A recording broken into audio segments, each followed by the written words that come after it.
I'm Anton Treuer, professor of Ojibwe at Bemidji State University. My name is Paul Benshoof, and I'm a judge in Bemidji, Minnesota in Beltrami County District Court.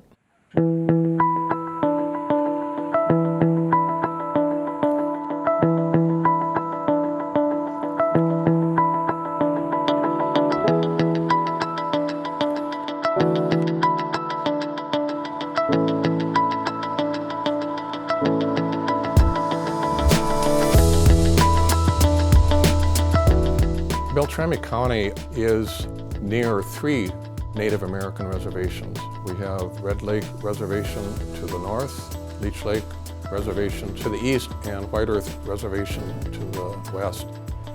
One of the issues that we have mirrors national dynamics and trends that are being explored and tackled with varying degrees of success, which is that we have issues with implicit bias, and we have issues with the demographic breakdown of who is administering justice and what looks like normal to them. We have thought for a long time how important it was that we recognize the cultural differences of the people that we see in our courtroom. Recognizing that, a few years back, we held a ceremony in our first floor courtroom where we installed and raised the tribal flags of the Red Lake Reservation and the Leech Lake Reservation. In each of our 4 courtrooms, we have those flags proudly displayed.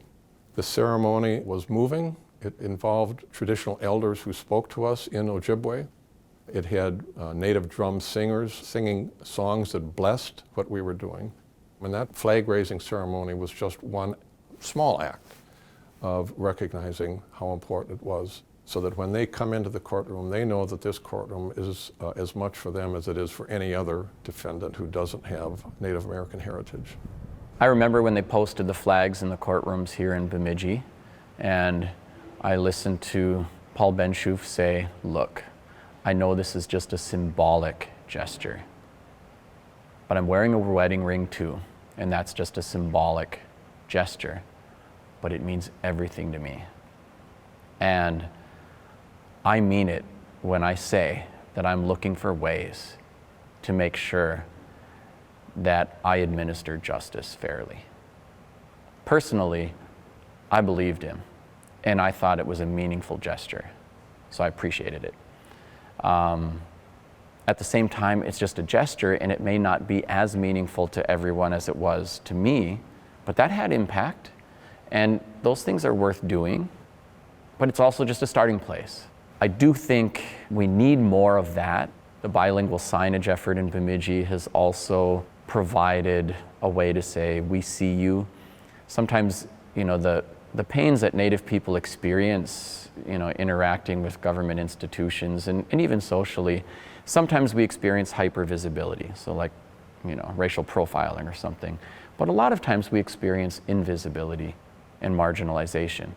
So those things say, "We see you, we care," or at least we're going to say we care. They can sometimes be interpreted just as window dressing if that's the only thing we do.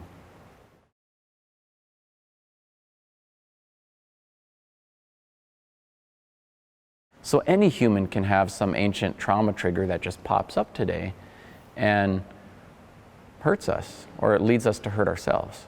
But some groups of people, if you think about the Black experience with slavery, you think about the Native experience with disease pandemics, genocide, and so forth. The trauma stuff pops up. So there's no way to understand the contemporary Native experience without understanding its connection to something like the arrival of white people and the colonization of Native spaces and taking of Native land. It's no secret that even though Native Americans are only 20% of our population, they represent probably over 70% of people in our jails. Recognizing the fact that many Native Americans, when they come to Beltrami County Court, they see a white judge. They are confronted by a white prosecutor. They have a white public defender. The clerk of courts are white. I had an interesting conversation with a sheriff in Minnesota who was saying, can you help me do something about perceptions of my team in the Native community? And I said, can you do something about the application of implicit bias in your community? Because if you can fix how you're interacting with folks, I think that would do wonders to fix the perceptions. If we only address perceptions and tell everybody to trust the system, but we're not also at the same time genuinely taking responsibility to address the implicit bias issues, it's disingenuous and harmful, potentially harmful. The issues that prop up and support things like implicit bias are quite systemic, and many extend well beyond the immediate control of a court, for example, to address, but they'll require a systemic response. So just telling everybody to be nice and to be aware isn't quite sufficient. There is an othering that happens that can be dehumanizing on a subtle level. And it doesn't mean that someone won't also have Native friends, professional colleagues, genuine connections, and things like that, or see the humanity in people that they're trying to serve. And in fact, I think most people on some level truly do. But the implicit bias is implicit, it's not obvious. They're blind spots because we don't see them. And as a result, it's really difficult to interrupt that. And this happens with every fault line in our society.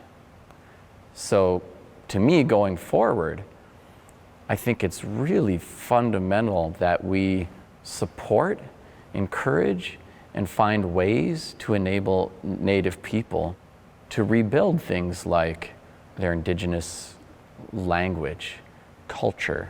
There's so much beautiful stuff in our cultural toolbox that I have personally seen help people come out of darkness and reestablish themselves in healthy ways, or simply maintain and grow the healthy things that are happening in their lives.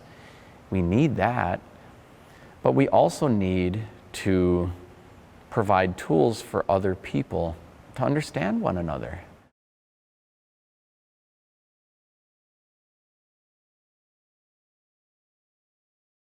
These are tough and touchy topics.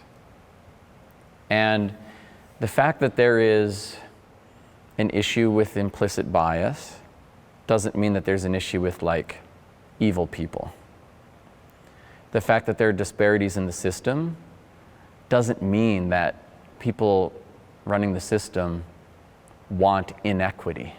And a lot of times when we start talking about these tough topics, people sometimes feel like they're being personally attacked, that their integrity is under assault, or that their intentions are being challenged. And I don't feel that way. I feel like most people who come into police work want to protect and serve. And most people in the justice system want to see justice and equity. And I would say the same thing with people in education. They want to educate everybody. It's not an issue of intention, but the inequities are often driven by these things that are below the surface. They're hard to see. And it's not about anybody's goodness as a human being or their intentions for engaging in the work. But sometimes we need help with the things we can't see. We need some sonar. And sonar is sound waves going out and sound waves coming back. It means a constant conversation with all of your stakeholders of every race and gender. And we need to sustain that so we can see the things we couldn't otherwise see. So as we tackle the work, see it as an opportunity to grow individually and to grow the systems that we serve and the higher ideals that we all truly believe in around things like justice and equity. And then we should be empowered to lean in. So I want to encourage everyone to be brave and to experience discomfort and to keep leaning in.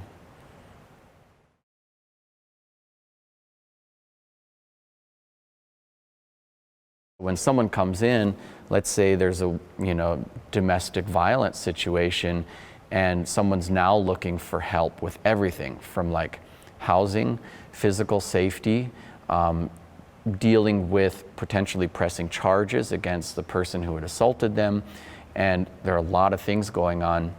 They can say, okay, we're going to develop and assemble a team and a whole basket of resources to help you.